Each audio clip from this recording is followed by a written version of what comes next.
5, 4, 3, 2, 1.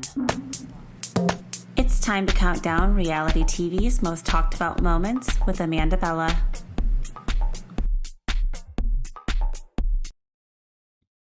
Hello, everybody. Welcome back to Bella Talks TV. It's Amanda Bella here, and it is day 4 of my Bella bonus advent calendar extravaganza. I have been really having fun with this so far. I can already tell after 4 days of being committed to this that I'm breaking new habits. I'm building new habits. I'm breaking old bad habits. I'm definitely like paving the way for myself to just feel like the mic is just part of my hand at this point, and that's what we're going for. Now I used to like make any excuse to be like, oh, I don't know. I used just trust me. I used to just make lots of excuses why I couldn't do this more. And now I'm really just breaking through my own fear. And thank you for joining me and being along on this ride. We are here today to talk about the Real Housewives of Beverly Hills. I just watched yesterday's episode and it is fresh in my brain. And I want to just talk about it and just have like a fun little like kiki episode today, where we're just talking about one recent episode. I don't typically like do like a one episode recap, because that, again, talk about commitment. I mean, I really tip my hat to the podcasters out there that are recapping every single episode, word for word, line for line, breaking down the characters. Like, I really do respect all of my fellow podcasters that do that. But that's not the type of show here. I'm going to just kind of go over some of the stuff that went off on the show yesterday and just keep it, like I said, really light and easy. Thank you again for being here. Bella Talks TV. Please make sure if you're not following me on social media, you are now. And please make sure you're also following me in my stories, because that is really where I do my best work. So, love doing my Instagram stories. I haven't been on TikTok as much because I learned very quickly with TikTok, like, it is a disease. And even though I was really tempted, I really wanted to like get into it and use it more. You have to like, if you're not using your apps to create and you're just using your apps to scroll, that can start to get a little draining and depressing. So I just really try to have a good balance of the amount of time I'm scrolling and looking at other people's content and making my own. Okay, so yeah, anyways, let's get into Beverly Hills Housewives, because last night's episode was good. I think that the producers, I'm sure it's not the same production company that's doing Salt Lake City, but it's giving more of that this season. I think the show is giving more of that camp element. And we know we talk a lot about camp. What does that really even mean? I think that it is just an indescribable kind of like, again, surreal fantasy-like level of like that local theater, that idea that these are just like ladies in our neighborhood versus celebrities that we're watching on a TV show. And that's hard with a franchise like Beverly Hills, because these women are true. Some of them, I mean, Kyle really like huge, I wouldn't say huge actress, but I mean tenured actress. Obviously Kathy, successful on her own. Garcelle, I mean, we know her entire existence. I mean, truly, I guess what her passion in life is being an actress and producing movies. She's been doing that for decades now. I mean, now we have Jennifer Tilly on staff. Like, it's Beverly Hills, baby. Some she. So I guess let me just like do a temp check really quick with everybody on the cast. So I did an episode recently too where I talked about some of my favorite past and present Real Housewives of Beverly Hills. Please go check out that episode as well. But this season I am really loving how, let's go through everybody. So I'm really loving how Erica really is being the fence this season. She's doing a really good job at not going for Kyle or for Dorit. I think that she actually probably personally and privately does lean more one way or the other, but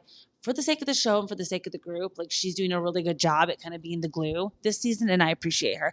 She's obviously so happy not to be involved in this negative drama with Tom anymore. I don't think that's really ever over. She, I think, recognizes when there's like peaks and valleys of the drama with him. So I think as she's in this peak of being out of the drama, she's really happy. I mean, we see her get that new Porsche delivered to her house with the bow and everything this episode. I mean, she's obviously not struggling. She's going to be just fine. So I think that we're out of the phase where we feel bad for her. We're not feeling sympathy for her. I mean, not that a lot of people ever really did, but that was kind of her storyline last few seasons. And now she's kind of reinventing herself into kind of being just grateful and happy to be there. And she's watching her drinking a little bit after immersing the purse last season. So I'm kind of like loving Erica this season. I know. I mean, it's pretty clear that even with Jen Shaw on Salt Lake City, she's going to come back when she gets released. And even though Erica never went to prison, I mean, she was basically implicated and indicted just by marriage. And I'm willing to forgive her. Oh my God, no, that's so bad. I know that's so bad.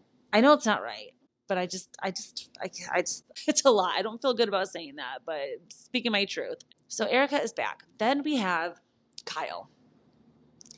And Coyle is an enigma also. She really confuses me because she is the youngest of her sisters. And I do find that interesting. I have an older, somewhat alpha, second motherly figure type older sister as well. So I understand the dynamic that Kyle and Kathy have. I really do. But what I don't like about Kyle is she really is victim mentality, and then she's calling other people victim mentality. And I think that trope of somebody of like projecting and not being able to know is a very frustrating character on our scene. And I think Dorit is really going to try to get Kyle to break of that finally. I mean, Kyle's been pretty like steadfast in the fact that since season 1 of this show, she has always been mixed up in something where somebody's like offending her. It's kind of like very Beverly Hills, of course, we know.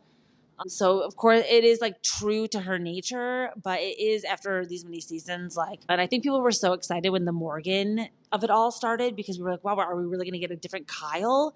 But she is not, able to present who I really think she's being off screen. I actually do think her and Morgan are together. I do. She was just like in Africa on a safari with her. Like, I think that they just have chosen to not, put it in the public eye as much anymore. I think they thought before, like, it would be, no such thing as bad press, but there is such thing as bad press. I think they both like took a hit personally, maybe not professionally, but definitely personally. I don't think people like view them the same way anymore. Or at least just don't take them as seriously. I'm kind of neutral with Kyle as well. I'm not like, I don't hate her and think that she's like an awful human being by any means. I don't think that she is some kind of like evil narcissist, but I do think that she could benefit from, like, I don't know, she needs to heal. She needs to go on a healing journey, and she hasn't had her healing journey yet. And I think that'll be good to see. I think she thought getting sober and also working out, like, she thought that was healing, but I think that that's actually suppressed, like, still not, it's not cathartic enough yet where she's really talking about everything that's going on and like living in her truth.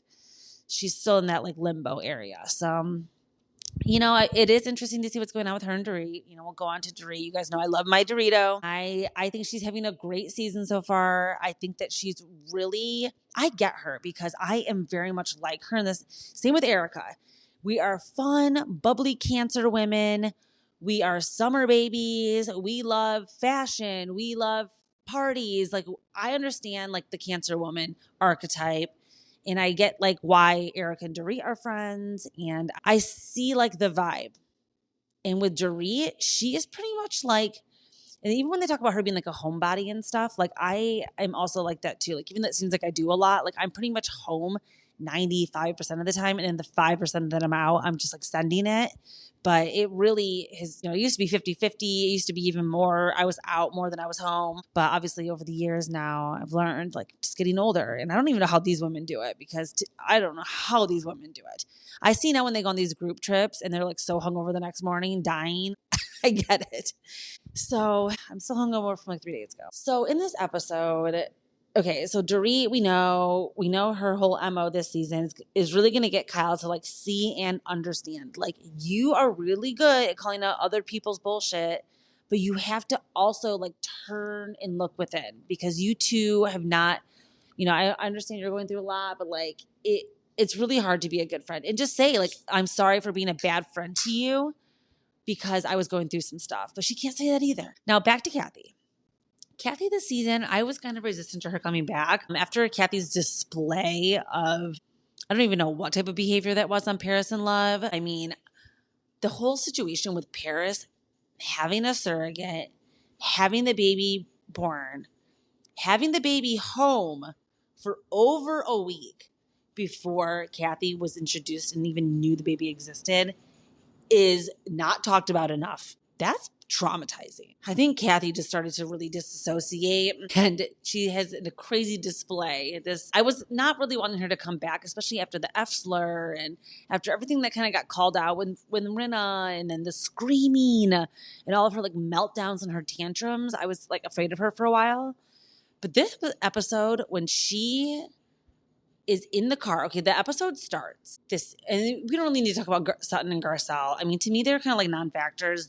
They should be like friend ofs, but we'll get into them later. So we start this episode, and it's going to be everybody getting invited and going to Oceanside, California. It sounds like it's 2 hours away-ish from LA or from Beverly Hills. And so Kathy has arranged this trip. She's taking them all to this place where Top Gun was filmed. I've never seen Top Gun. I know, I'm a travesty. And she's taking all the ladies out there. She's got them on Sprinter van. Sutton's drinking the champagne in the morning with Jennifer Tilly. Even Jennifer Tilly is like, I love champagne first thing in the morning. I'm actually like loving Jennifer Tilly, who's another person. I was like, I don't think we need like another kooky, crazy, wild rich lady. But I was really wrong.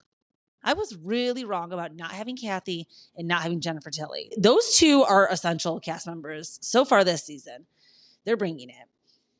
So Kathy's got everybody on the sprinters, but before she can do that, she has to go and deliver the invitations for everybody to come. And she's decided to pack everybody's suitcases that are monogrammed. Now, if you guys saw that Kathy Hilton estate sale, she was giving away these suitcases. It looks like she has billions of these suitcases that are monogrammed for herself, and then everybody else gets them for gifts. And then all the kids, the grandkids, everybody has these like monogrammed suitcases. It's like her thing. So everybody's getting a suitcase filled with shit. It's really funny. She goes to deliver them to everyone. And remember, Bose is like a marketing genius. So I think the fact that she goes to Bose first is kind of getting her temperature check on the suitcase. I mean, pretty much Bose was like, great. It's like a suitcase that I don't want, filled with a bunch of shit that I don't need.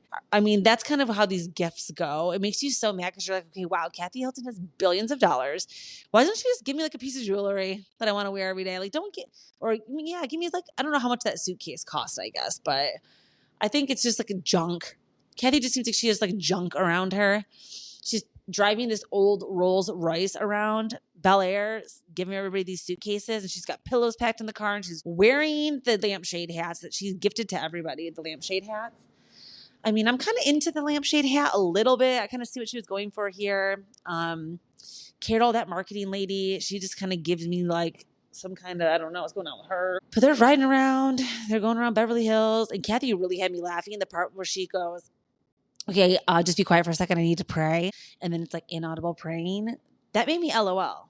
Like, that's going to probably be my LOL of the week. Spoiler alert for my top 5 countdown this week, because I'm still thinking about it. It's like, that was so freaking funny. So Kathy delivers the suitcases. First, she goes to Bose's house. I'm really into Bose. I think she's a great addition. I love that she's like really into herself. I think we need that type of egocentric, not ever narcissist. Like we don't want like mean people like that. We want people that are fun and that want to get into the mix and that think that they can like hang. Like, you got to show up there and be like, I'm fucking hanging with Kathy Hilton and stuff. Like, you got to be ready to go. So Bose, I think, was ready to go. And she was a really good addition. They bring her. She laughs about like Kathy giving everybody self-tanner. She's like, I'm black. I really don't need the self-tanner. So then they go to Garcelle, and Garcelle is with her son, Jade, who I love Jackson Jade. Like, okay.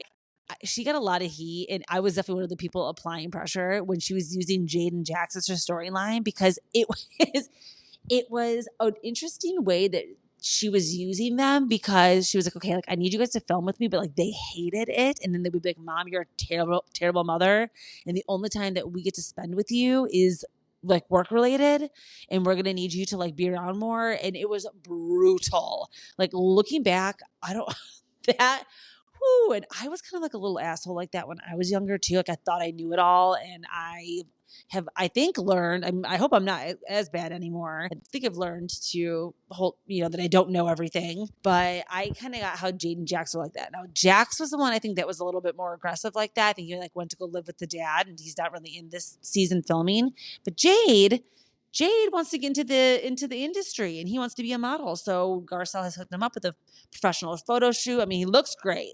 He's clearly he's a model. He's a model. Garcelle, beautiful kids. Cannot say anything about that. Still not sure.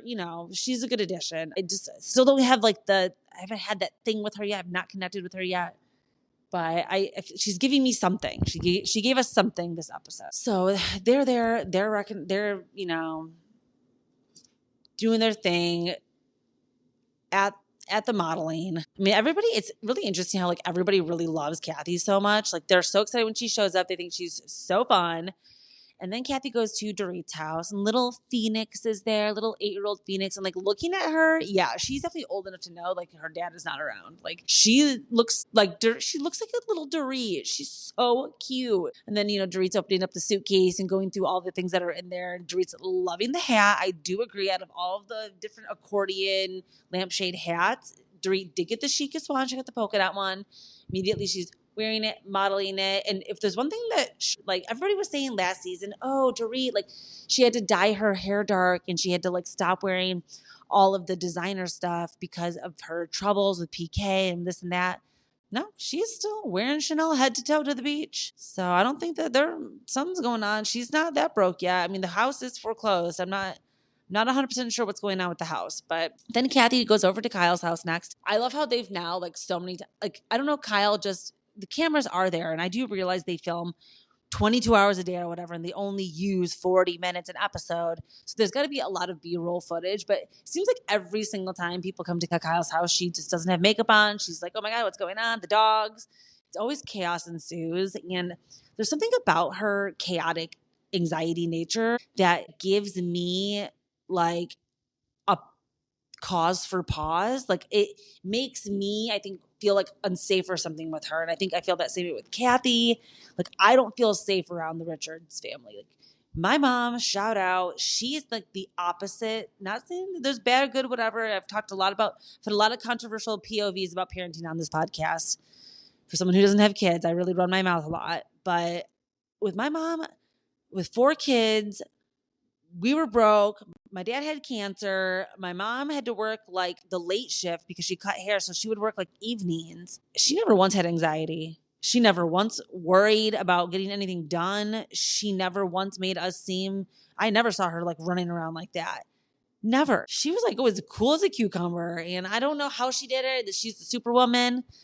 But when I look at Kyle, who has all the money in the world, all the resources, all the help, I'm sure they had nannies. I'm sure they had people like always be so nervous and stuff. Like it's giving something about it gives like ungrateful. But I guess when all you know is money, Beverly Hills, help, etc., then yeah, you probably aren't as aware of like how great you have things. Like be grateful for how great you have things. She like is somebody who seems to, it's for, I think, attention. I'm just giving a read, armchair therapist here, that she just needs a lot of attention. And I think she gets it by way of acting wild all the time. And I understand that. I know a few people like that as well, but I think I'm the opposite, like where I recoil a little, and that just shows where we're just different. And sometimes why I just like don't get her. I'm like, I would love to see her like loving life. So they continue to, Kathy drops off all of the invitations. And then there's this scene with Kyle and Mo.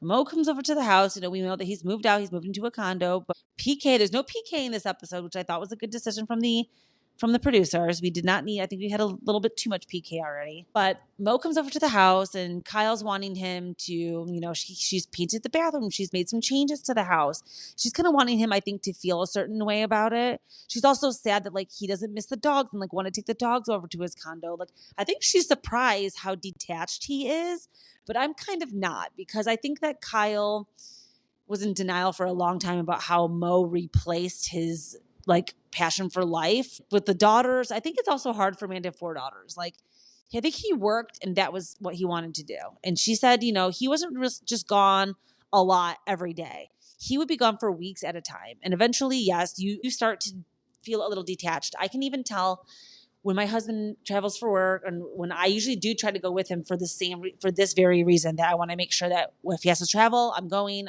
we're staying connected. But it's all about like doing that because it's really easy to want to stay home. Like I do naturally want to stay home. So sometimes I do skip the trips that he goes on, even though I could go, and I stay home.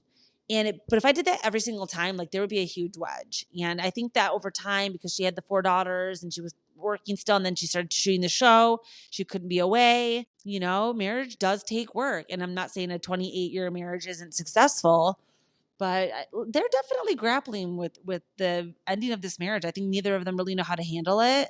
I think they're both like in denial a little bit. I think they're both like avoiding talking about it, dealing with it. And I get that from Mo a little. He's kind of like the free spirit out of them, but they have a lot of assets to split up. Like Kyle said in the book, like she said, oh yeah, in Mo's book, he said he couldn't do the agency without me. It's like, I think that they're both, we're not sure what's going to happen with their divorce. We're going to have to let it see it play out. But I do think it's rich, again, about the Dancing with the Stars thing, because with the exchanging of the photo, and we never even got to see the photo on the desk. And I think Erica said that everybody, when they leave, gets a framed photo from production of them and their partners, like a parting gift. And so, again, Kyle using it for like a storyline to get sympathy is laughable to me. She kind of considers them getting back together this episode. Producers asked, she's like, I don't really want to answer that. But I think that if she could have it her way, she would have him back. But she can't have her. It's not up to her.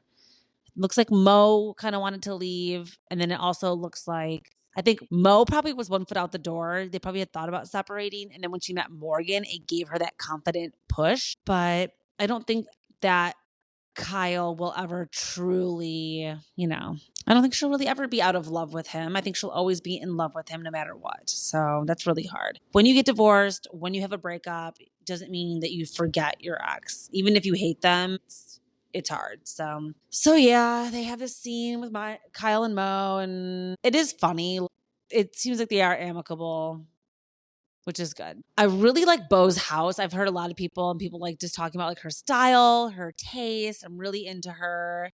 I think that, again, that she's a really great addition. There's a scene where Erica then FaceTimes with Kyle and they discuss, again, the video from BravoCon, because now that Kyle's been spreading around the group that she is mad at the BravoCon comment, people are looking into it and rewatching it, and they can't even remember it happening. So they're like, wait, what was that? What happened? Like, I was there.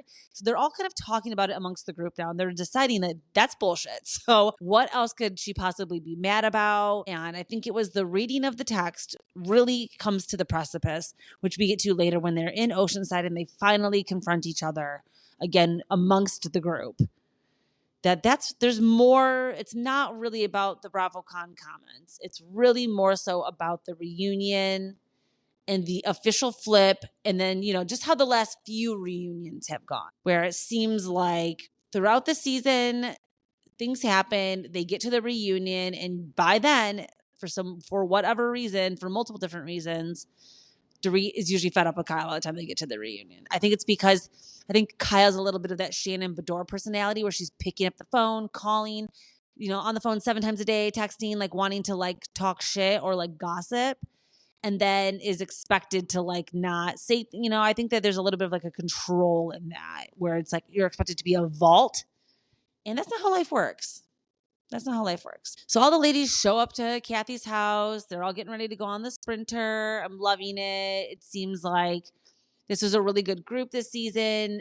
In general, all the girls are getting along. There's not anything too crazy and too dramatic going on. Just, the little bit of tension and stuff that it was between Kyle and Dorit. But it's not like they can't be in the same room together. So they come. Everybody's coming on the trip. And Jennifer Tilly, the official friend of this season, shows up to Kathy's house with a $35,000 Louis Vuitton boat purse.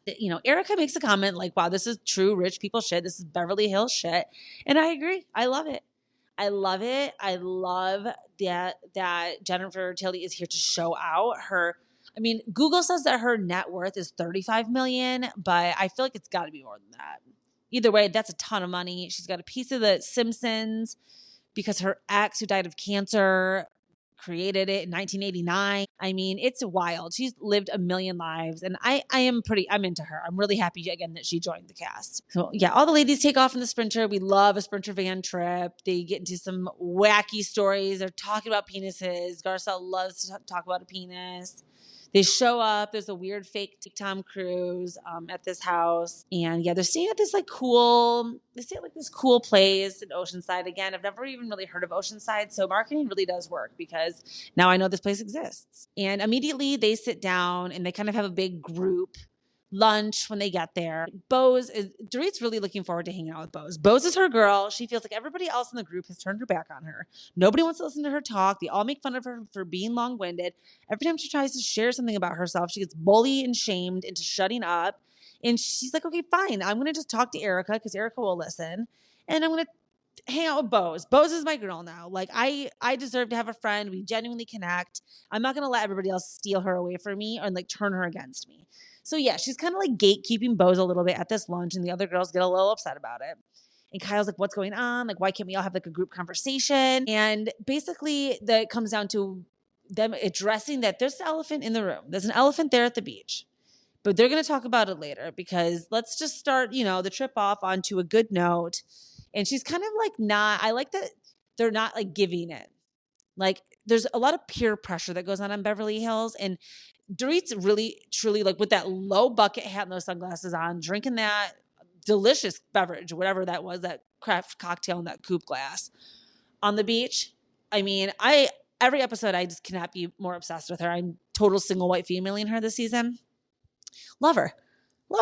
Then they get up and they play the games, and I really, really hate when they play the games. And I'm always like, I usually fast forward or just like disassociate for a few minutes when they do the stupid games. But this was pretty funny because it was short and sweet. It was just a game of basically like tag and duck, duck, goose. And Dorit smashing her face, falling twice in the sand, like just being able to roll around and laugh. She said there was sand in her teeth. There was sand in her hair. Like sand was everywhere. And it just looked like all the ladies were truly laughing. Kyle is always like, I'm going to pee my pants. Like Kyle's the pants peer again.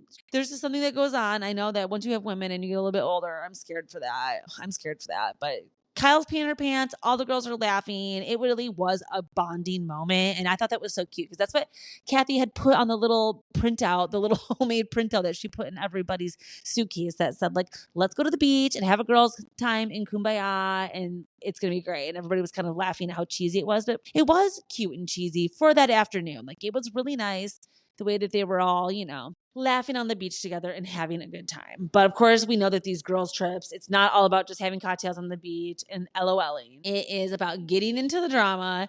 And I really love how, I think some people hate this part of Housewives when they're all in the hotel getting ready. I love it. I personally love that part of traveling for me. I love when